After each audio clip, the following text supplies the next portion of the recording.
Okay, we are recording. I can see all devices doing their job. Check 1 2 1 2. You talk real quick. Yep. Check Check your 1 level. 2. Check 1 2. Oh, beautiful. Buttery. Yeah, I'm just gonna roll with it. I think you'll be okay with that clip. Let's just roll right into this podcast and get started.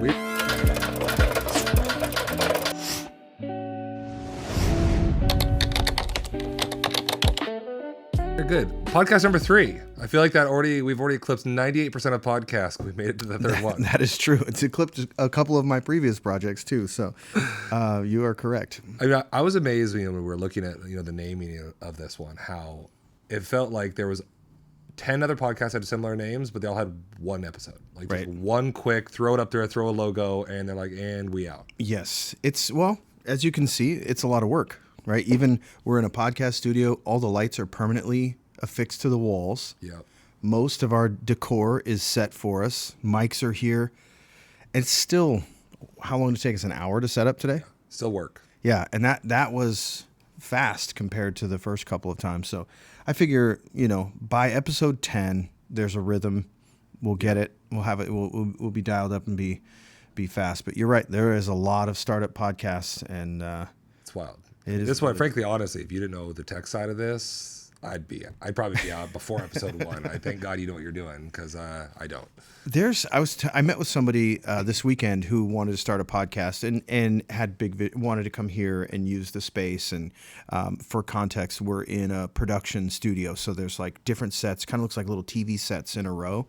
And I was explaining to him that for what he wants to do, he should probably just turn his cell phone on and record it with his phone and use Adobe. Has a really great software for anyone out there that wants to do their own podcast, where if you have a mistake or you just get kind of bad audio, you drop it in. It's relatively inexpensive and it throws out a pretty good product.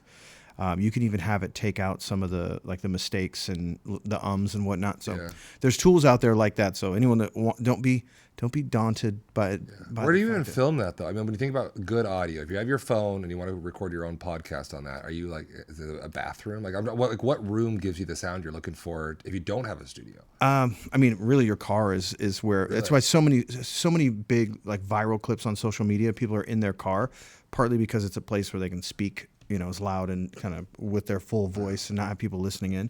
But the acoustics are pretty good in the car. Really, that's part of with the software. I had a mistake where the host actually knocked off the main terminal off the desk, and I had it kind of set up underneath him, and we lost everything. And so I lost everyone's mics. We lost the whole episode. And I had one camera that was close enough to them where it was picking up most of what they were saying, and I ran it through that software, and I tempted to use it on a regular basis. It did that good with it. So hey, shout out. Jake 20 at checkout if you want to buy this up. Right. That's wild. The car thing makes a lot of sense though. I think about how when my kids yell at me in the car, I can hear it crystal clear every time. So maybe there is something to it. It's there. Yeah. And there, there's like, there's a lot of fabric around, the leather seats are dense. And so they're doing what the rugs and the acoustic panels. And you think James Corden to the carpool karaoke, crushed it with that, and makes a lot more sense now. Yeah. Well, they're on a trailer when they're doing that. Most of it. No way. Yeah.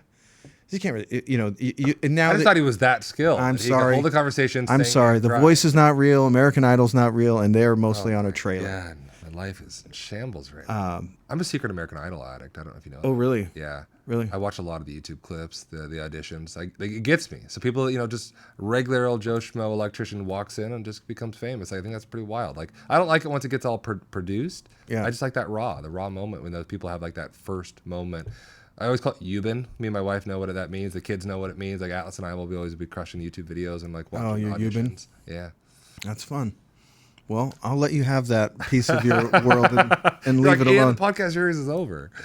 No, I don't have a problem with American Idol. It's good entertainment. Yeah. Again, I cut it off at the shows. Audition's great, then it ends. Okay. Yeah. That's fair. Since we last talked, though, we won a Super Bowl. We won a Super Bowl. We have to mention that. I get it. Not everyone's the Hawks fan, but I think there is more Hawks fans than Patriots fans. And most people listening to this podcast in this stage of our podcasting careers are Seahawks fans, I would imagine. I would imagine. I don't think the ring has gone out too far from where we're at. Yeah. No, that was fun. We actually got to watch it together. Yeah. Did a little hoopla for it. That was a good time.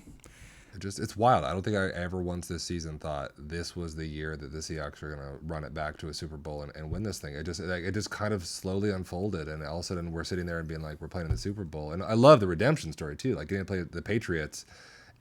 Part of me felt like something, like it was like destiny coming back to us. We finally beat the Patriots in the Super Bowl. Oh yeah, we got to go through San Francisco, the Rams, and sort of get justice for the last Super Bowl and do it at the Niner Stadium. That was a ton of fun. I am going to sound like an asshole. I love football. Okay. That's like my thing. I stopped watching pro football as much. Like I used to do multiple fantasy leagues and really care about all of it. And I found myself rooting against outcomes that I wanted in real life because I had fantasy. And I just thought, and time, right? I was spending so much time doing it. I like essentially just retired from it. And when I did that, I would like notice how much time I was getting back. So I would watch the Seahawks in spots and our like Eamon Moore, he's so good. Like the third game I saw our defense, I was like, if this is who we are on defense, we're a dangerous football team. Yeah, I would much rather have a team that has a really good defense and really good offense. Yeah. It's so much more fun to watch. I love just humiliating somebody else's offense. This is like the perfect balance right now for us. Like our offense is plenty. It's not boring. It's not Trent Dilfer and the Ravens when they were just like, kind of a boring to watch. K9's a beast. Anyway, that was a lot of fun. It was cool for the city. I went to the office during the parade, which was sick. Not. I didn't go to the parade. I just was trying to time it and ended up. I got around most of it, but it was pretty chaotic. Like the city showed up. It was pretty cool. I love that. I remember the first time we did the Super Bowl parade back when we won our first Super Bowl. And I remember how funny that all those articles about how polite Seattle fans are. Like we won the Super Bowl, people would like storm in the streets, but then they'd stop for a red light. Across the street. It was so good, But I love it. I love that that the parade is just such a cool moment. And you think about how many kids. I love it for them. I love the fact that they're going to have this memory of that. And I think back to like my childhood. I remember Ken Griffey and Jay Buhner and Edgar. And I thought it was so wild when you watch that, that epic season they had and like Griffey sliding home and getting tackled by his teammates. It's what made everyone Mariners. And it's like that core memory locked in. And I just think about, I wonder if that parade will be that memory for thousands of kids. And like, they'll grow up and talk about like being on their, their dad and their mom's shoulders and getting to watch that. And I think it's just, there's something special when you get to watch a core memory unfold, because sometimes core memories just happen out of nowhere, but that's one that's almost like a curated core memory, but it hits and sinks in so deep. I think it's just special. And this year for Seattle as a whole, I mean, the Mariners made a run, that was fun. Hawks obviously got the bull, and then now people are talking about Sonics maybe coming back. I mean, this is one hell of a year for Seattle if we pull this off. If the Sonics come back this year, that would be. We were talking about. You're wearing the Sox hat right now. I'm here for it. I'm here for it. Yeah, I used to say all the time. I was trying to when the cannabis industry was really surging. The goal was to set up all of the intellectual property and brands and services and like vend it into a public company, go huge, and like be in a position to try to help bring the Sonics back. And I've mentioned this in a lot of other like pieces of social media over the years, and I used to like have it written down on everything, and that did not move fast enough. I'll take the Sonics back earlier than my my ability. Yeah, exactly. Like the outcome is going to be similar in the end, but maybe the timing is a little off. Hey, support them later on down the road. Right, exactly. But no, I'm very much here for that. I'm going to throw back at you too. Like there are a lot of like older women who didn't care about football. My grandmother being one of them. Like she would oftentimes kind of complain about how much my grandfather would watch football, and it's kind of like, oh, again. And like my aunts, my mom has two sisters, so it was all girls, and so my grandpa and I would be watching football on Sunday, and it's like, oh, another game. When is it going to be over? And now my grandmother is in her 90s and like went down to a watch party at a local bar. So cool. And like love. What do you think changed though? Because I mean, what was the moment? A lot of people would say that, this Taylor Swift changed football for women. It's not that. Like it happened before that. Yeah, my grandmother's like jumping on board dates back to like the Denver Super Bowl. I think too, just like when a team is good for a significant period of time, it's a lot easier to have it be a part of your ethos. Like it used to be, I remember like people being pissed at the Sonics, like family members of mine or at the Seahawks. because they were terrible for a stretch, Yeah. and it's really hard to get excited about it. But yeah, I mean, winning does. It's like Also, soccer too. sports. I also think when you think about the intersection of sports and pop culture, because you think about when we grew up, when you wanted to hear about the Seahawks, you either watched them, Yeah. or you read about them in the sports page. Yeah. And I don't think as many women were reading the sports page when I grew up. My true. mom wasn't reading it. My grandma wasn't reading the sports page. She would hand that page off to grandpa. Yeah. And she'd read the rest. And I wonder a if good point. now it's on Insta, it's on TikTok, it's on all Yeah. it's like pop culture is I almost feel like you're bought into the players. You're bought into Sam Darnold's story. You're bought into Jalen Hurts for the Eagles. Like it's like I feel like there's That's a more good point. care. Well, and it's more opportunities to bump up against it too, Yeah. right? Like if my grandma buys a Seahawks hat, which she did, Yeah. and now her feed's full of Seahawks stuff, and she was like, "Oh, it's great." I'm like, "It's happening for a reason." Yeah. Anyway, interesting, but yeah, we won a bowl, had a nice parade.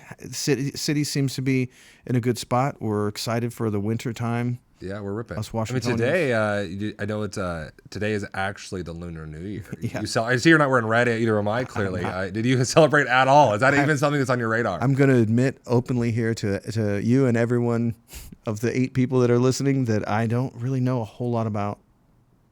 Yeah. I don't know a whole lot about it. I mean, candidly, I'm probably very much, maybe I'm 1 degree farther, and that's only because at work we talked about it a lot today. It was interesting, so I got to. So have you guys talked about it? Did they enlighten you a little bit? Well, help. Take me from 0 to Enlighten 1. Just showed me simply how much I don't know, and what I mean by that is there was a woman on my team, Hannah, and she wrote into like their Slack where our whole team was at, and she's like, Happy Lunar New Year for everyone that celebrates. It was really like great post, and she was like, here are the 5 things not to do on the Lunar New Year, because it removes your fortune, right? Do you remember the 5? Ooh. The first one was here's why I laughed is because I botched all 5 by like 7 a.m. Oh, so that's what I was going to do, is figure out how many of them. The first one was like, it's like, don't sweep because you're like sweeping your fortune out. Like, don't sweep or like take out the trash. One is it's garbage day don't for us. like wash your hair, because it's like something about like washing the fortune away. One was like, don't wear black or white, so ideally wear red. Another one was like, don't argue or complain. And the last one was like, don't cut anything. And the reason I laughed so hard is, so this morning, Wilder, I was one of the twins. He had let's say a bad accident. Let's just say there was a lot of like poop on the floor. Okay. He just wrong series of dominoes played out, right? Okay. And so here I am. The picture is painted. Picture is painted, and the floor was too. But we cleaned up the floors. We had to clean the whole floor up. We then had to take out the trash. So I botched the sweep. I botched the trash. Then I had to shower because I had to get it all, clean myself up. So I botched that one. Then I clearly put on black because before 7 a.m. I'm already like scrubbing poop off the floor. So I botched that one. I pacified the kids while we were cleaning with sourdough bread. So I had to cut the bread to give them that. And I'm like, I literally screwed up every single Lunar New Year don't list by 7 a.m. And so I'm like, well, I guess this is not the year to celebrate the fire horse or whatever it is. So. Yeah. Okay. Well. Yeah. Maybe next year. That's tough. Yeah. It landed for us on it. It was also trash. So not only to take the garbage out, I took all of the bins down. Oh, you're done for it. Fortune gone. Right. See ya. I took all of the trash out.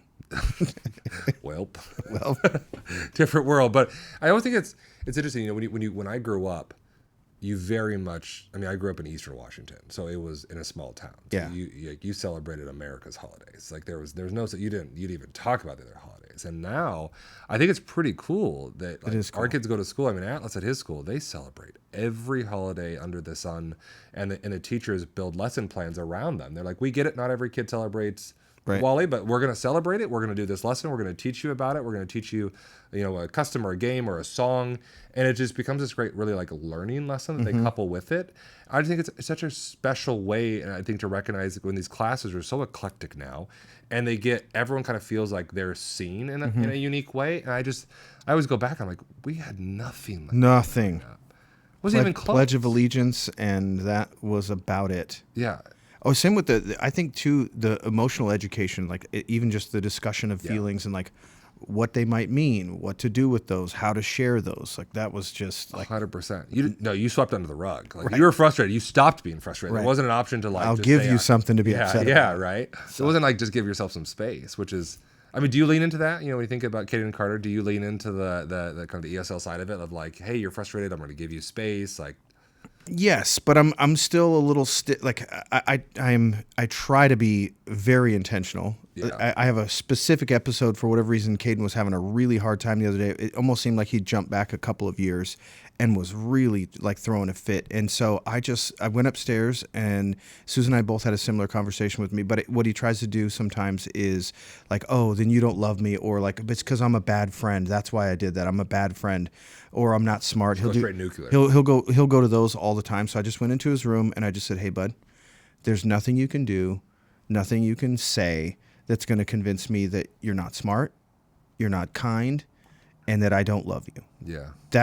There's nothing you could do to make any of those things true, but you are going to be in here for 20 minutes by yourself. And I brought Alexa in. I haven't done this in years, but I plugged it in and set a 20-minute timer and had him just hang. I said, you can play with toys, you can do whatever you want, but you have to stay in here. Yeah. And we don't really do that to him. I don't really have to.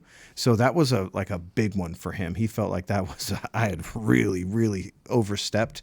But I and then we circled back at the end of 20 minutes and like had a conversation, but I try to be, no shade at my parents. If I was going to throw shade at my parents, I'd have way better examples than this. But I just don't like I avoid anything that is going to add to their feeling punished. If they've gotten in trouble at school, a lot of times I say, hey, you kind of already paid the price for that. Yeah. So if your teacher's spoken to you, even Carter in middle school, his basketball coach reached out to me and said something to me, and he was like, this is last year.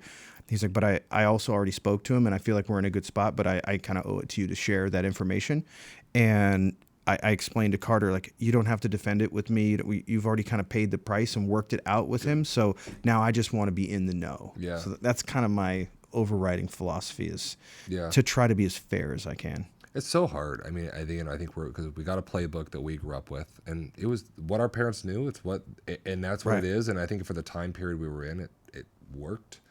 And then now there's a lot more research out there, but it's almost like there's too much. And to me, I'm always second guessing of like, are we, there's always like, you're coddling too much. You're not coddling enough. You're giving them this. That's going to turn them into a terrible human down the road because they don't have boundaries. And it's just this weird, you're damned if you do, damned if you don't. I feel bad for parents right now. Right. I feel like everyone is stuck in this permanent, no matter what I pick, somebody is telling me it's the opposite of what I should be picking. Mm-hmm. And I think it's causing a lot of parents to second guess. They're just their gut instinct. They're saying, just show your kid you love them and be there consistently and be consistent in your approach. I think that's the hardest thing for kids is when you get one treatment and then all of a sudden you get the knee jerk next week something else. One thing I love that we've implemented that I give Katie a lot of credit. She's really, I think, kind of our captain of this ship, the lighthouse that kind of guides the family. Yeah, we all know that. For the podcast listeners, let's be really clear. Katie runs the ship for everyone that doesn't know Katie. What I love about it is it was just kind of like no like false promises, no false ultimatums, no absolutes. Like, so it's like you always spill your drink, so we're not going to do that anymore. We're going to give you a cup with lids on. For a 4-year-old, here's that. They start to really believe that's their identity versus just saying like, the last few times you spilled your drink, so we're going to put a cup on. So it never makes them feel like you're kind of defining their identity along the way through these moments of growth, which is, I never thought of it. I was always like, oh yeah. Like if you don't get ready now, like you're not going to go to school today, or you're like, of course he's going to go to school today. Of course. Yeah. And he knows it. And I know that. So you're just creating this world of false promises that you never back up. And that erodes it really badly in terms of the point. I think kids really go left when you need them to go right. Yeah. Interesting. I think the way that our parents did it, I struggle with like where will my kids feel some of the pressure. Yeah. And so I that's part of the reason sports is such a big part of our lives, is that it is one area where like you can do a lot of things to protect your kids. And I have protected my kids in sports environments where other coaches were being aggressive or their own coaches I thought were aggressive. And I mentioned this in the first episode, times when I was too aggressive, when I wore the GoPro for football games and listened to that back, and just I was like, man, alive. I don't want to hear this when I'm by myself, and then to watch it back. Never mind if a couple of Carter's buddies were over, kind of trying to watch these routes or see how things were getting played out. It's like, if I've got to put a soundtrack over it, it's bad news. Yeah. So I'm not necessarily like putting any coaches on blast. Like, I've made the mistake too, but that is one of the few areas where, like, if Carter's out getting it handed to him on a basketball court, which we did this weekend, by the way.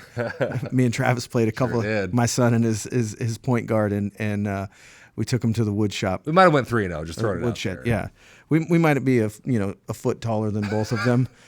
Hey, I told you, I'm taking the win now because give it a year or two, we'll never beat them again. And I want to just say that we are undefeated against them just for the short window we can. And full disclosure, I did say in the beginning, I was like, we might not beat them. When Travis was like, should we play? And we had a little bit of a crusty ball in an outdoor court. I was like, this might not go like you think it is. Strapped up the K-Sig slides and we went for it. Yeah, we kicked their asses, but it was a good time. Anyway, seeing them in those situations and being put in a spot where they've got to go through some adversity, there are times with how comfortable a lot of kids' lives are in our neighborhood, in our community, where I'm like, ooh, where is the stress going to come from? And there's plenty of mental health issues. There'll be plenty of stress. Totally. I'm talking about like the tests that they're given, like little.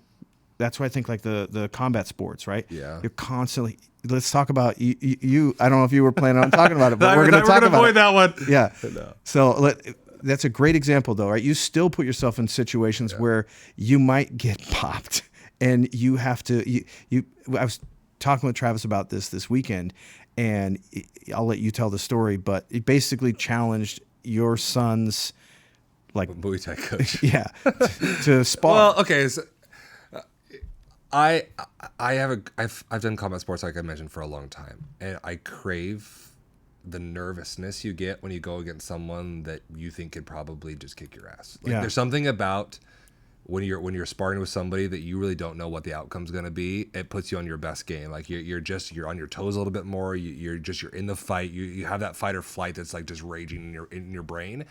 And I haven't been in a formal gym since we moved to the burbs, right? When I was in Queen Anne, I trained 6 days a week, 2+ hours a day. Like we went hard. Yeah. Moved to the burbs, I have to train myself. I work at my kids and on a regular beat. So I was taking Atlas to jiu-jitsu. He loves it. The gym it doubles as a Muay Thai gym and a jiu-jitsu gym. And the Muay Thai coach was there, and he's a bigger guy, probably 6'3", 6'4", about my weight.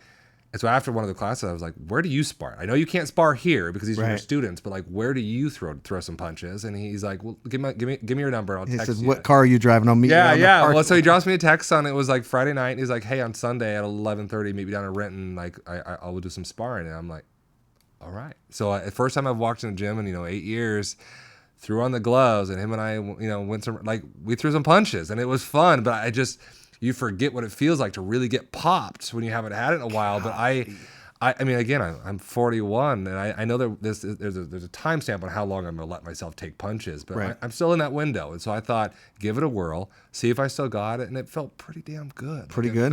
I'm feeling it, my ribs on my left side here. Are you going to do it again is the question. Actually, it's funny, I was looking at the actual schedule to see if I can start doing it weekly.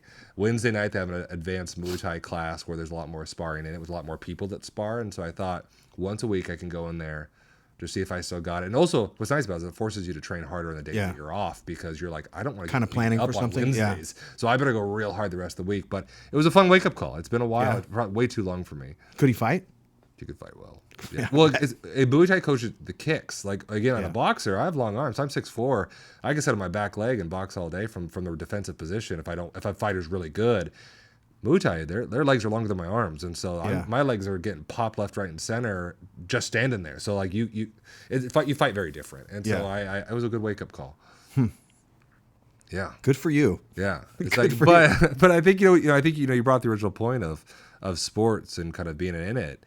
I think a hot take that I always love to throw out there in conversations in our neighborhood. I love throwing out with other parents because I'm always curious where people land on the spectrum. Is youth sports right now? Oh, to it's a me. mess. I think are an absolute dumpster fire. Like hot take, I can't stand youth sports. Yeah. That doesn't mean I'm not going to put my kid in sports. That doesn't mean my kids aren't going to love sports. I just think everyone's going about it all wrong. This whole your kids have to sign up by 3rd grade, one sport. They have to fully commit, play all seasons, no breaks. If they don't, they won't make the high school team. They won't be able to play with their friends.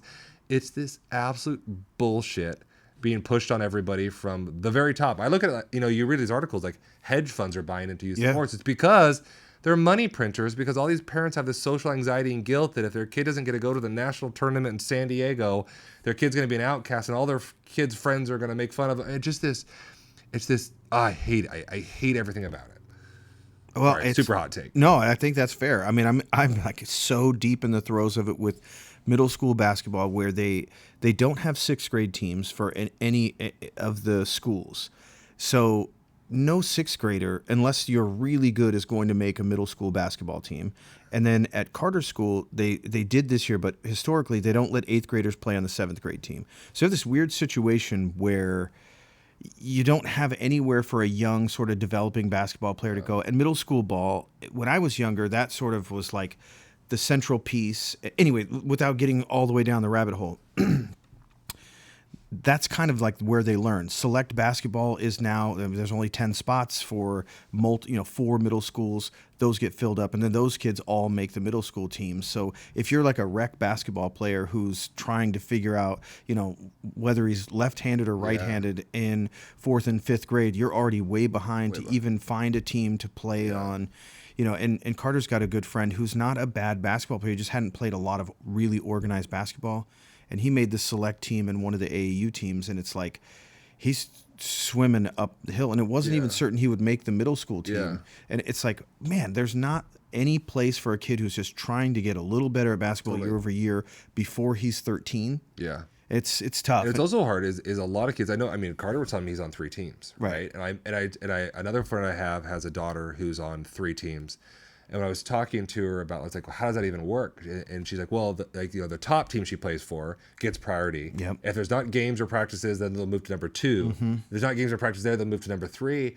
And I think about that like, great, it's a lot of practice for like kids that are really good. But at the same time, that's 3 spots she's taking on teams that other kids aren't getting. Right. Because they're part of 3 teams. And so I just struggle where I get it. Like it is making people better faster. Like the best people at any sport are getting very good at an earlier age. It's scary how good everyone is at everything. Right. But to me, I'm like, is it, I think people are like, well, my kid's going to get a scholarship this way because they're playing early, they're getting better. But I'm like, well, if everyone's getting better earlier, it's the same amount of competition. It's just now you're playing the sport longer and more intentionally.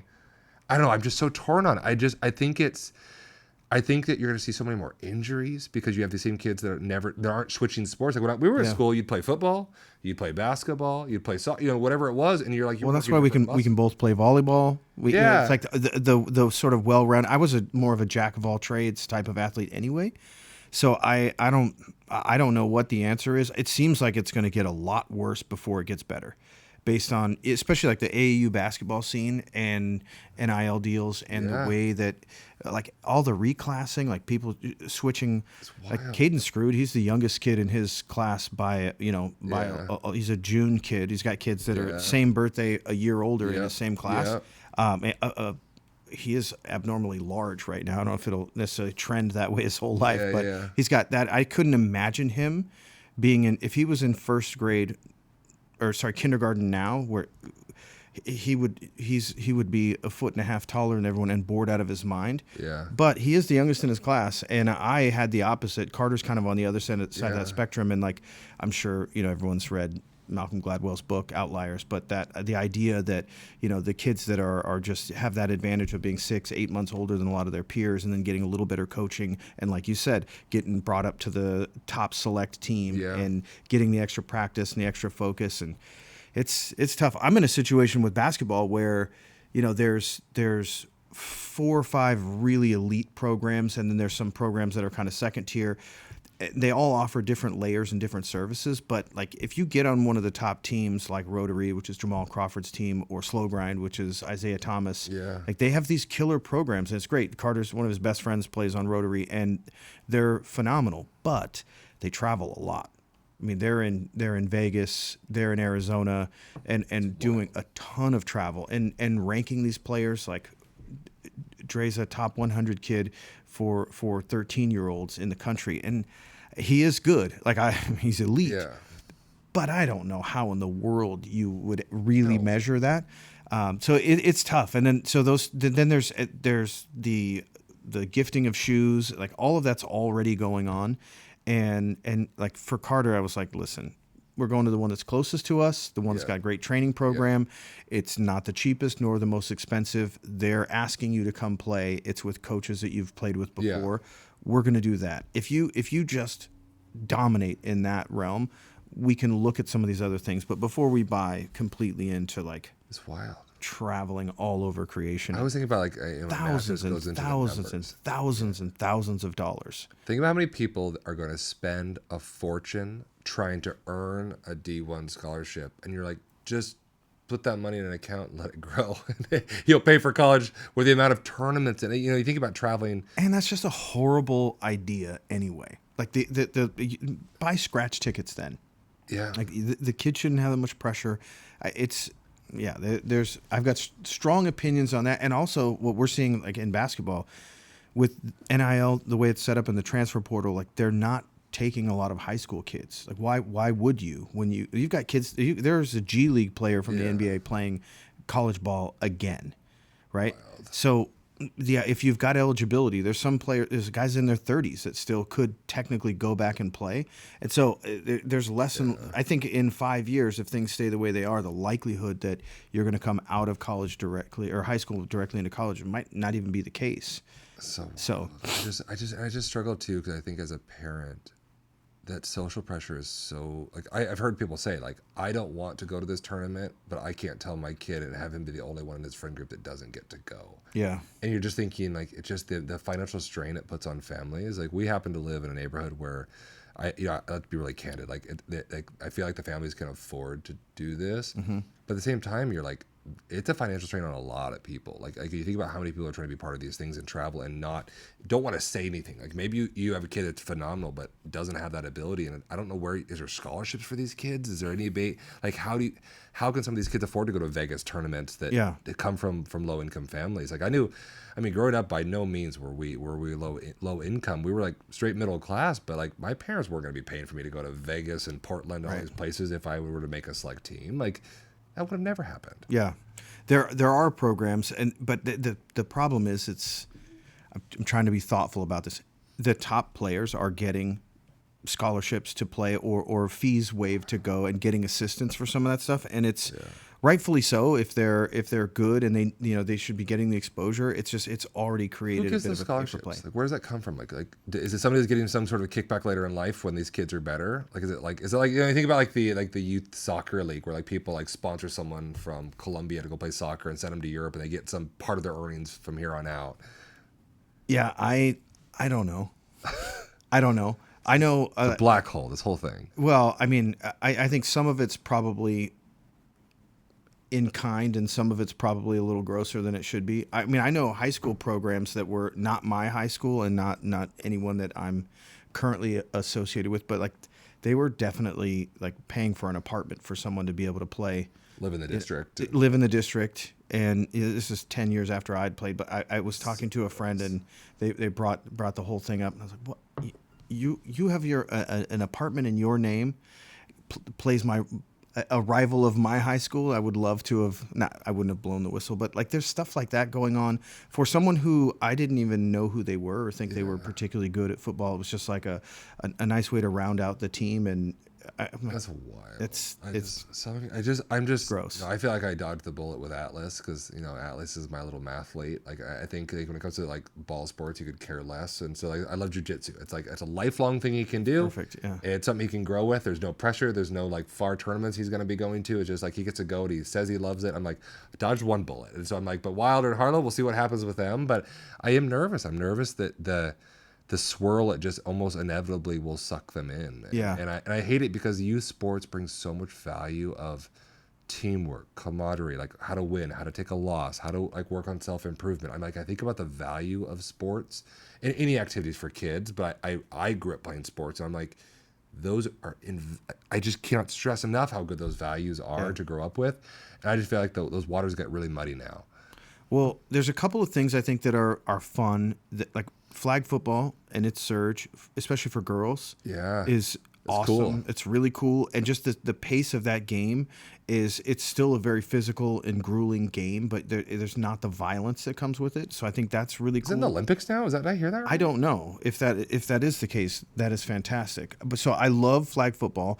I just learned about quickball like 3 days ago. I don't know what that is. It's baseball, but at a much faster pace. It's basically like we want the kids to play. We want them to get the fundamentals of the game, but we are not going to have these like long, drawn out 2.5 hour games. So it's like more of like a kickball strategy where it's just like get them up, get them back, and they move them through. That. Yeah. So, and I only heard about that. Somebody sent a text saying, "Oh, is Caden going to do quick ball?" And I was like, fix the typo in your phone. I don't know what you're talking about. And anyway, I looked it up, and it's an actual. It's a boss parent move, being like, I'm tired of these long double headers on a Saturday. Like we're gonna speed this up. We're gonna make a whole new game. Well, because flag football, you show up on Sunday on our league, and you practice for an hour, then you have a game. The whole entire commitment is 2 hours a week. That's not bad. That's not bad. That's not bad. You know, coaching, I'm definitely like printing stuff out and redesigning play. Like, it's amazing to me how that these kids in kindergarten and first grade, like when we're playing other teams, it's like hand the ball off left, hand the ball off right. Yeah. And in the league that we're in now, and part of it is because I'd played in a more competitive league with Carter, and so I'd been through it once. But we're slinging the ball around. These kids are running. They know their plays and where to be.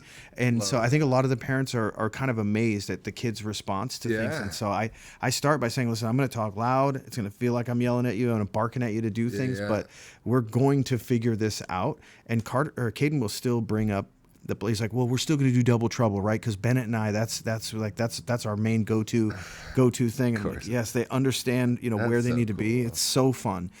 So I love that. I would love to see flag football in every high school. I know Issaquah High School has it, and like it's becoming a thing. That would bring me a lot of joy, because Carter's an example of like, I hated that our basketball players in my high school would not play. We only had one guy that played basketball that also played football. Really? Shout out to Sean Cummings. And everyone else would like come out for spring a little bit and work out with us, and then would like eventually peel off. And now I'm that dad where I'm like, Carter, they keep asking him to come out and play. And he was a good quarterback in flag football, and he's way more like he would be a very good high school quarterback if he wanted to be. I told him that. So if you really wanted to do that, basketball, I can help you. Like football, I could help like sort of curate you into that a little bit, because a lot of it's footwork and knowledge and understanding the defense. And he doesn't want to do it for the kind of risk of injury. And I'm kind of like, cool, dodged a bullet a little bit. But I'd love if flag football was an option for him, that would be like ideal for me, for both my kids, if they could sort of like do that at a high level and enjoy it. But I love the different vibes we love from coaching. Like you love coaching at the level where kids can understand a play or understand like a concept. I am only here for chaos. Like I want t-ball. I want soccer with like 4 to 6 year olds. I want absolute bonkers on the field, because I find so much joy in the chaos. Well, you did the thing in T-ball where after the game, it was like a derby race kind of thing. Oh, yeah. That was the best part of it. And that's like Caden kind of lived for that. And so you always kind of make something out of something mundane. But that was one of the things. So if there's anyone out there listening and you've got young kids in like T-ball or around that area, it was like we would... You line up one team on second base, one team on home plate, and then it'd be like a race. So you'd start at the exact same time. You'd start your home plate runner, and then your second base runner would run, and they'd try to almost like catch each other. And you'd race like a whole team versus a whole team. And so it was just great. All the parents were in it. All the kids were in it. It's like kind of a group all way to finish the game. And so you kind of, at T-ball, you just basically do it when the kids burn out. Yeah. Like you always notice, you don't know, it doesn't matter what inning it is. You just see it where like the dirt angels start really appearing. Yeah. Nobody's paying attention anymore. And you're like, and it's time for the derby. And like everyone like flips a switch and we do it. And I just, again, I love it. I love that sport. And also I love it when there's no outs in T-ball. There's everyone gets to bat, and something's really special about that, where everybody feels like they get their moment in the sun and the light, and they all look forward to being the catcher the one time they get to be the catcher, because they get to wear all the pads, and even though they can't catch the ball, it just makes them feel like they're like a superhero. Yeah, I just think there's something really special about that age, and I frankly, as soon as the kids get old enough to be truly coached, I'm done. I pass them on to you and everybody else, and I move on. I will happily stay in chaos land.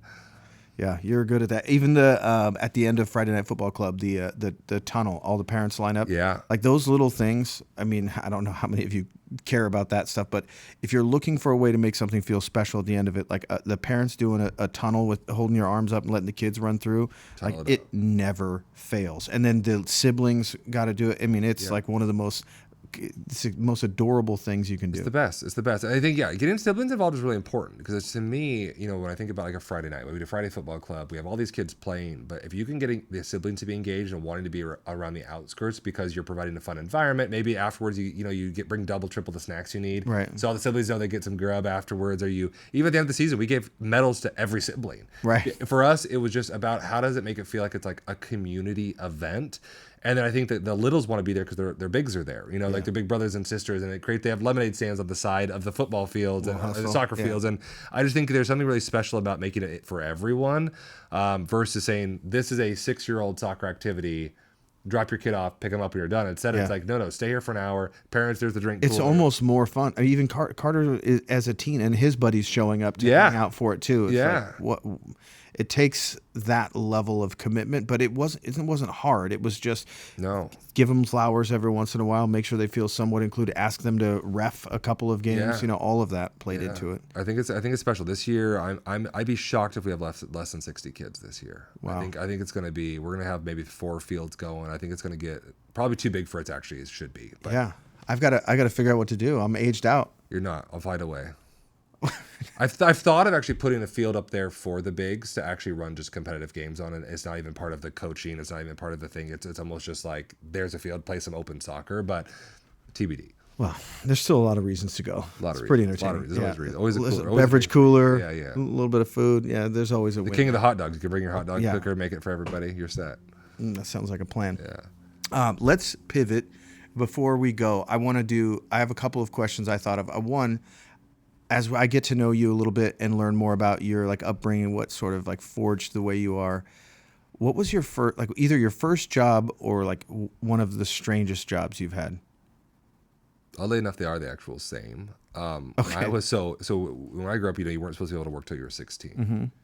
Randomly, when you grew up, when I grew up, I'm my 41 years of age. Randomly, the state somehow allowed you can work for the state if you're under 15 and a half. And okay. So I got hired by the Youth Ecology Corps for the entire summer between my 8th and 9th grade year of school. I picked up trash on the side of the Yakima freeways over in Eastern Washington, 40 hours a week. Wow. So with inmates or so inmates get the inner, between the two freeway lanes. They get the median. Oh, they get the scary, but the danger zone. 15-year-olds can do the outsides because Wow. for some reason that's less dangerous in the eyes of the state. So I don't know why the state can have child labor, but either way, what I loved about it is you got above minimum wage at 15 and a half, and none of my friends could work anywhere else. And it was hard. It was 6 a.m. to 2 p.m. in the Yakima heat. I'm picking up trash. Brutal. On the side of the freeway. But you better believe I thought I was rolling. I mean, you're talking 40 hours a week money at above minimum wage at 15. I had more money than all my friends combined. I was I bought my first stereo system, bought my big boom box for my bedroom. I thought I was on cloud 9, but it was like trash money. I was picking up trucker bottles, which are, for those of you who don't know what a trucker bottle is, basically a trucker doesn't want to stop, so they fill up a bottle and throw it out the window. I had to pick up some of a lot of those on the Yakima Freeway, but it was let's just say what I loved about it is every job post that was easier, no matter what it was. Oh, that makes sense. I wasn't picking up trash on the freeway. I mean, who cares if I was busting a table or whatever? That was breezy. Yeah, there's air conditioning. I'm good. That's funny. What about you? I had a lot of jobs. Why does that not surprise me? Yeah, I've done a little bit of everything, but I worked at a pawn shop for a year. Oh, you did it. Oh man, talk about an education. I was at PLU. My friend was working there. He's like, I can get you a job here. It's a lot of fun. My first day, you count a lot of inventory because it's a lot of stolen stuff, especially if you're on South Tacoma Way. It's rougher. And so a lot of stolen goods, right? So most people don't understand how it works. You can come in and you can either sell me your item or you can get a loan on it, right? If you bring a guitar in and you say, hey, I want $50 for this guitar, it might be worth $5,000, but someone will say, I only need $100. I need a loan on this. And you give them a loan. It's 90 days. They got to pay it back. If they default on it, it goes into a hold and then it's released and you own it and it goes back out for sale. Or they can come in and say, I'd like to sell you this guitar. Pay a little more if you're selling it, it's becoming yours. And so you'd get situations where someone would come down and they'd say, I've got a brand new TV, 27-inch, which at the time was a pretty normal TV. It was a big TV, CRT TV to like haul down. They're like, I'm gonna bring it down. It's brand new. It's a Sony, this, that, and the other. I got the remote. How much can I get for you? Oh, it's about $200 usually. And they get down there, and it's not a Sony, it's a Sanyo. It's not brand new. It's for you. Everyone thinks all their stuff is brand new. Totally. I don't know why we all think our shit is all brand new, but it never is. It's not. So they come in. It's a 4-year-old TV. It's a universal remote that doesn't go with it, and so all of this just like takes down the like recommended loan rate. Yeah. So it's like, well, if you want a loan on this, I can only give you $50. Well, they've taken a taxi down there, right? Because they think they're getting paid $200. I got a quote over the phone. The rage that people would have when they're like squaring up and it's not even really going to cover the taxi cab down with their TV that they hauled. Like my first day, I was counting sockets, right? It's so much inventory in pawn shops. I don't know why, but so she was like, just count all the sockets. So I'm just like doing mindless work over there. And I turn around and the guy's screaming. He's like, I'm going to kill every single one of you tonight. And it was over a disagreement with one of the managers. He'd come in earlier before my shift and had come in to rent a movie. And he was walking back and made eye contact with somebody and kicks the door open and was like, it's on again. And so he's screaming, end up locking the doors. And like every 3 days there was some. I remember wild, though. I was behind the counter and I'm counting these things. And he's like, I'm going to kill every single one of you if I get any issue from this. And I'm counting these sockets and I just took a knee. Behind the counter. Gotta go. I'm looking around the corner and I go, what kind of job is this? But man, is the money that good that there are people that own those places are like, we're gonna do that. I don't care how dangerous. I don't care. Yeah, it's there is a lot of money in it, and there's what you get a lot of times is it's quite a racket really, because you get a lot of people stealing stuff that are trading it in. If it's tough to track and trace, we take so much information. It's Social Security. I mean, it's like you're getting a loan, but if you're homeless or selling something or stealing stuff and flipping it, you don't really care. And the problem is when something goes into a police hold, it takes forever to get back. So if you came in, it happened all the time. Someone would come in and go, that's my construction company. That's actually a tool we use. They're like $4,000 and you guys have it out here for $175. We're like, yeah, we didn't even know what it was. We saw them online and knew it was something fancy. We didn't know if everything was there. So we gave them $50 for it. And a lot of times we'd say, listen, we'll pull it. You can file a police report. We'll put it in a police hold, but you won't get it for like 2 years. Or if you want, we paid $50 for it. If you give us 50, you can have it back. And we would do things like that. Yeah. There were also some like great people, a lot of musicians who just had gear, way more gear than they needed, but didn't necessarily want to get rid of it. So they could come in and take a loan for like $300 or $400, and they would come in, they would pay their $400 back, and then just repawn it right there. We had a guy that had one of the funnier stories. He had remote control airplanes, kind of a wealthy guy. Yeah. And his wife said, if you get another plane. So she'd keep them there. Yeah. So all he would do is keep 3 of them on loan. He would ask for $15. And so for 90 days, we're storing 3 RC airplanes. And then just hoping he wouldn't do one of those 90s so actually to keep one. Right. But for his sake, it's only $15 to store his stuff, and he would just swap them out. There would be days he'd come in and like, hey, I need to get my red one out of Hawk, and he'd drop a yellow one off and swap it out. It makes you wonder though if the rise of OfferUp and all that, like our pawn shops. Oh yeah, definitely not the same. Like there's so many more vehicles to do it that are untraceable. When you think about if you stole some goods and you throw them up on OfferUp and somebody come by and buy them. See ya, like never see you again. Exactly. Well, you also think about like database storage, right? Like we could put stuff in a database. We would find out somebody was a thief and like know when they come in. But we're not in the business. Like we weren't trained to be like, I think you stole this. Like if something comes with the tags from Home Depot still on the drill, it's never been opened, and the guy like is dragging it along the ground, and it's like, hey, I just want to get a loan. And they always say, I just want to get a loan. It's not a sale. And so what happens is they have to default the loan, and then it goes into the back. But anyway, I had that job when I was in college, and I learned more about how to deal with people. There were some lovely people, but most people are coming into a pawn shop like at the worst of times. Wild. But what's fun is it created like I went to Value Village today, like the hunter in me, like the deals. And know what you can look for too. You're trained on the eye of like looking for silver, looking for little pieces of stuff. I took Caden yesterday. He came to work with me, and he was like, he was bummed he couldn't find his Suncliff shirt. He likes coming to the warehouse.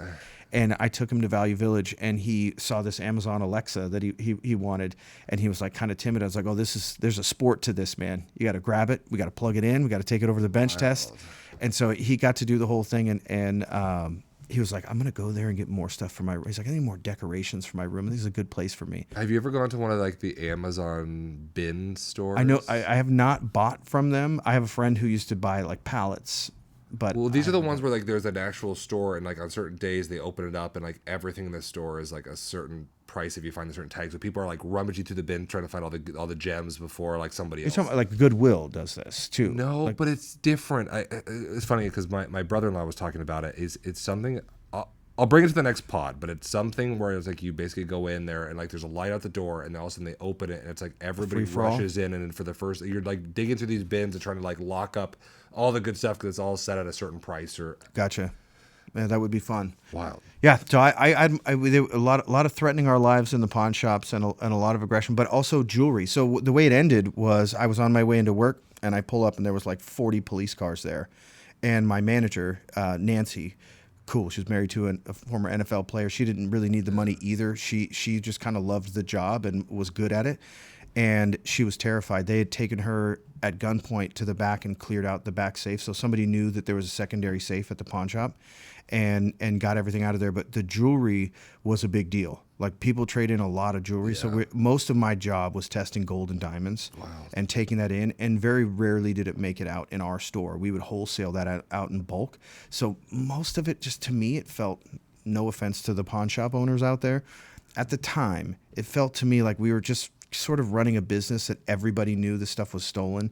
Everyone knew that the jewelry was the hardest to track because it wouldn't make it. If it didn't go back out in the glass case, how are you ever going to find it? And you can melt down the gold. You can repurpose the diamonds. Yeah. So we had this guy. We could never identify him, but he was the pickup guy for all of the jewelry. So everything that we bought would go into a safe. He would come sort of at anonymous times, pick everything up, and we would never see it again. So sometimes he would trade something in or somebody would sell something. I'm like, oh, it'd be cool. I'd love to get that watch when it comes out. And it never did. Does. Yeah. And just sort of felt like the faster they could, cook it down. Of course. I mean, and move on from it. Anyway, so that was a wild job, though. It wasn't a great job, but I sure learned a shitload about human behavior. Yeah. Well, I know, I mean, obviously, we're wrapping up here. I'll throw a question back at you. I mean, we're midwinter break right now. It's funny, I didn't grow up with a midwinter break. It was just winter break and spring break, so it's kind of funny there's another one there. But are you all going anywhere? Anything going on? We're going to go. We have friends that have a cabin. That's what they call it. It's a very nice house in right outside of Suncadia. I think we're going to go for 2 nights. But this is a time. I was talking to Susan about this today. It's sort of a time for us when there's a ton going on sports and athletics wise, and so for us to actually just kind of use this to chill out a little bit and kind of get some work done has been pretty sweet. Nice. So no big travel plans. We're going to go Friday and Saturday just to go hang out for a little bit. It's a little getaway. What about you? Nothing on this one. The next break we're going to do, I'm taking Atlas to Vietnam. Yeah, you guys travel a lot. Have you, when you're with traveling with the kids, obviously that's safety. You travel all over. I'm very big on, I think the world's way safer than people make it out to be. I agree. I think it's funny, and when we've done a lot of travel and really had no major issues in terms of true safety issues. Definitely the place I've taken Atlas as a small child, I want to be very careful about. So I did Thailand, did Spain, it'll be Vietnam on this trip. Those are all safe as safe can be, great family friendly cultures, ones where I don't lose a wink of sleep thinking that something's dangerous going to happen on one of those. Yeah. There's definitely parts of the world I would not take him to. Yeah. I've gone to Mexico a couple times. I would take the boys back there, but even Susan and I went there for our honeymoon, and it is a little concerning when there are armed guards at the edge of the resort. Yeah.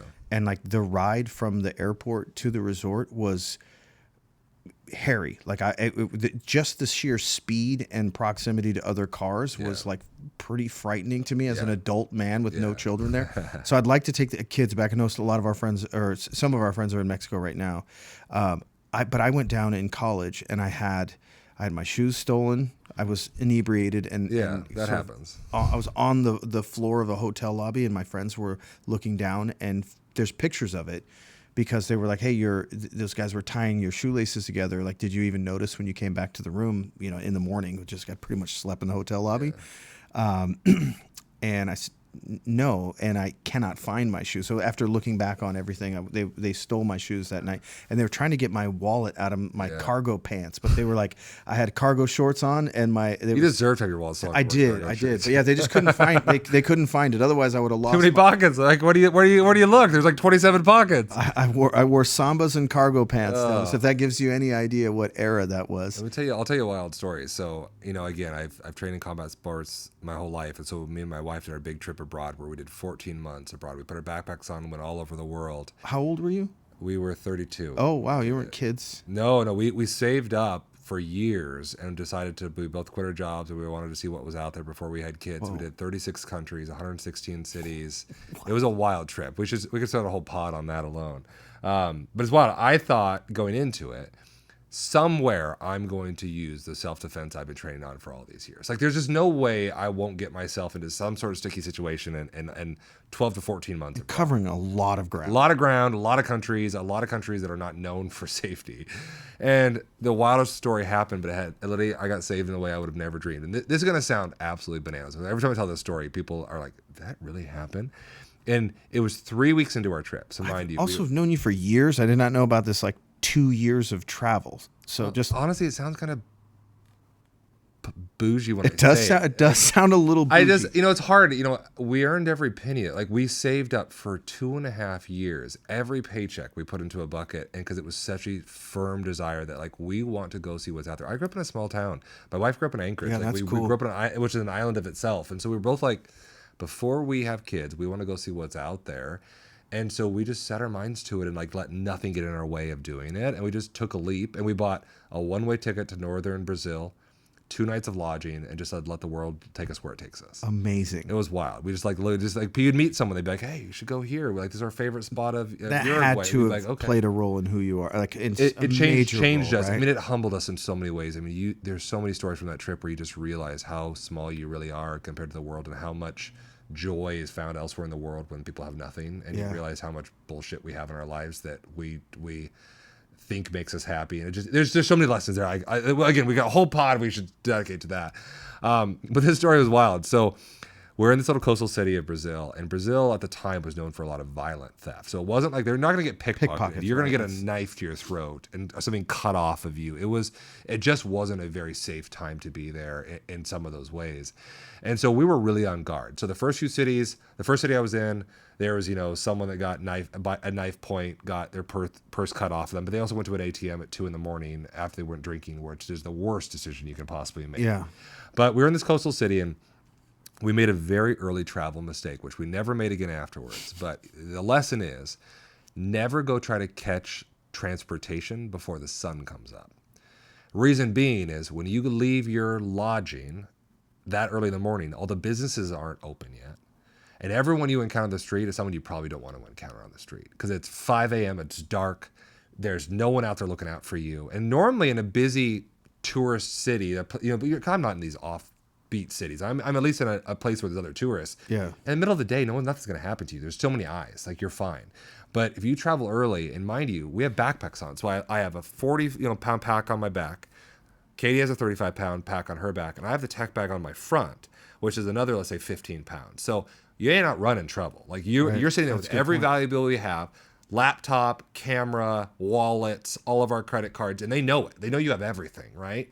So we leave our posada, which is like a guest house in South America, and we leave, and the gate clicks behind me, and right then I was like, fuck. I just knew we made a mistake. You could just see, the flicker of the lights, the movie scene. Yeah, the started, movie right? scene, right? Yeah. In this little city we're in, we walked the route the day before in the light. There was about 15-minute walk to the bus stop, and you're through these streets that don't really have alleys. They're like locked building streets where really there's only you get to the end of the street and then you can take a left or right. There's no alleys between buildings. Gotcha. They're all all together, and we start walking, and every time we see someone, we get to the other side of the street, we're walking together, and I'm again, I've trained it 5 years in Krav Maga, which is like the best self-defense you can possibly learn. And you learn situational awareness there to like the nth degree. You learn angles, approaches, what you should be looking for, where you should looking to see if people's hands are clenched, looking to see if they're looking over their shoulder to see if they're looking for a cop before they do something wrong. Like I'm watching everyone's body language, trying to like pick them apart. And we finally make this turn. And we start to walk down the straightaway, and right up in front of us, probably like 40 meters up to the right, there's a car, and there's just 5 mid-20-year-old men just leaning against this car. And I cannot tell you how much my heart just shattered. And I just thought to myself, I'm very confident I could win a one-on-one fight. I've trained 2 and 3-on-1 fights in Krav. You train against multiple attackers, bats, knives, guns. Like I feel very confident I could defend myself if I needed to. But I'm with my wife. So I have an element that I can't control. Yeah. I don't fight when she's there because you can't protect her if I get pulled away and she gets in danger. I also have bags. I can't move. I can't run. I can't swing. I can't do anything I would normally do. And so I'm sitting there thinking all the scenarios in my head of like, do we just try to run? Do we drop our bags and take off? Like, how do we get her out of danger? And we just keep walking because we're, I think, just kind of scared shitless. And so I get over to the left side of the street. I put her against the building side. I am the right side of the sidewalk. They're on the other side of the street against this car. And right as we get to them, and I'm trying not to make eye contact. My fists are clenched. Every hair on my arm is raised. Out of nowhere, 4 stray dogs come up from behind us. And one dog starts walking to the left of Katie. One dog to the right of me. One dog tucks in right in front of us, and one tucks in right behind us, like a diamond. And they start walking with us. And we don't really kind of say anything. We just kind of start walking. And they're, mind you, like 2 feet off us in kind of each direction. And we sort of pass these guys, and luckily they don't say anything. The dogs just are there. We just kind of walk right by, eyes down. These dogs never leave our side. And we go and we take this turn, and this motorcycle starts coming to us. And I don't think it's not coming to us. I think it's just literally driving at us down the street. The front dog and the dog on the right side of me literally lunge at this motorcycle, like snarled teeth, hair raised, just barking as loud as they can at the motorcycle. The motorcycle stops and like backs up and has to go a different direction. And these dogs then get right back to where they were at, keep walking with us. And anyone that encounters, like we cross, these dogs are all eyes on, snarled teeth. And we finally get to this bus stop, and we walk under the lights of the bus stop. There's 20, 30 other people there. 3 of the dogs walk off, and one just lays down at our feet. And it lays there, and then the bus pulls up, a couple minutes later, the dog stands up and just walks off. That is crazy. Katie and I didn't say a word. We just literally got on the bus. We sat there for, it had to be 10 minutes in silence. And finally we're like, did you just see that shit? Like we were in such shock. It was in my entire life, it was one of the wildest things I've ever encountered. But it's almost like, they always say like dogs can sense fear. I'm like, those dogs had no doubt that we were scared as shit. Like whatever pheromone we were releasing was, these gringos are scared. We got you. It's our city. And like, they walked with us for 10 minutes. Like it wasn't like some fluke. They were looking for food. They were like, we got you. We'll get you where you need to go. And this is our city. And it was the wildest thing I've ever That is crazy. Yeah, so I always joke with Katie. I'm like, you mean I could have just like volunteered at the Humane Society and not trained all those years? Like dogs saved my ass. Like this is wild. But it was. I always think back on it. I'm like, if I didn't see it with my own eyes, I don't know if I would believe it. It was the wildest thing that ever happened. That's cool. Yeah, I would imagine you would find yourself in a few. Like I wonder how many times. This is a random thought, but I always. When I worked for Pioneer, we had this thing called breadcrumbs in our navigation system where it was good for teenagers, right? It would leave a breadcrumb every like 3 minutes that they were driving. Oh, interesting. And you could see where they were going. Yeah. And it was a tool. And then, as employees, we covered a lot of turf. So we'd leave these breadcrumbs all over. Yeah. And, we would like compare them, right? Like, I was in 3 states today. Look at my breadcrumbs are everywhere. Yeah. And you could look at like your monthly report. Wow. And so you could sort of like compare them, right? And there would be times when you could sort of see these like overlaps, like, oh, we were like almost in the same city. Yeah. We should have called or whatever, When I was in Southern Oregon, you were in Northern Cali. We could have hopped over And so my idea for breadcrumbs was, and now it would be easy with cell phones, is like you dropping those pins and those breadcrumbs, and then just overlaying. So like when you and Katie meet, or when you and I meet, we overlay it and go, weird. On October 17th, we were within 10 feet of each other. and again on the next year. Where were we? wild. And you find out, like, oh, we both went to Dave Matthews over and over Wow. again, and we're Yeah. seated in the same section Yeah. multiple times. Yeah. And then, like with technology now, you could cross-reference pictures. But I think of like how many times when you're on that long of a trip, like are you just outside of a little bit of danger, or how close were you to something going a different? Not that I'm like trying to make it scary. No, it is true. I think awareness is a big thing. I mean, you think a lot of people that have travel issues, a lot of them are in their young 20s. They're not paying attention. Most involved alcohol. Well, and there's a lot of drinking and Most of all, and alcohol. drugs involved. Yeah. Yeah, I even think it's like, we were prepared in a lot of strange ways. Like, for example, whenever we go to an ATM, I'd pull out money, she'd stand her back to me, and she'd watch out while I was watching the ATM. So no one was ever looking at our PIN code over our back. No one was ever coming up behind us in those scenarios. Yeah. Or even our backpack. We had a backpack. It's called PackSafe. The brand is phenomenal. Razor proof. So no one on a bus could like cut your bag and like steal from you when you're on the bus. Nobody could walk by and just drop a quick razor and pull your wallet out of the pack. It was just little things we did to minimize the chance we'd put ourselves in a dangerous situation. And I think if you do that enough, you're going to naturally avoid 90% of it. Right. And then you might just get in some shit because you just are in the wrong place at the wrong time. But if you can take out the easy stuff, Well, statistically, if you could move yourself into the lowest 5% of Yeah. likelihood, you're way ahead. We had It's kinda 100 like I don't have to outrun everybody. When a bear Totally. comes, it's got to outrun you. Exactly. There's a lot of that in travel for sure. 116 cities, not a single. Yeah. What's wild is I think about like when going on a trip, and we're opposite in this, in that I just have not traveled that much, and I've been throughout the U.S., but never really left the country other than Mexico and Canada. And that's not true. I went to Aruba, but like very, very controlled travel. And I always am spending a lot of my time figuring out like, oh, what's the best way to avoid this or have the trouble and issues there. When you cover as much ground as you guys did, like at some point though, you're kind of like, we can take all of the precautions, but we are putting ourselves in uncomfortable positions over and over again. But also that's kind of why you are who you are. Yeah, I mean, it's there's a lot of learnings there. I mean, I probably should teach on that because I think with enough examples, you really start to figure out ways to be smarter when you travel. And I know, like, I try to pass on as much advice as I can when people travel when they go to different locations because there really are easy things to put yourself at risk. But yeah, no, that makes a lot of sense. I think too, just being older and like my issue was my shoes were stolen in Mexico and they're trying to steal my wallet. I was also passed out drunk in a hotel lobby. Which is full of spring break. That was that was another. Randall was still in the NFL. I was just getting out of college, and he was like, "Hey, let's go to Mexico. Yeah. I'll kind of pay you. You all can pay me back over time." And so we went to Mexico and did all the stupid shit that you would normally do.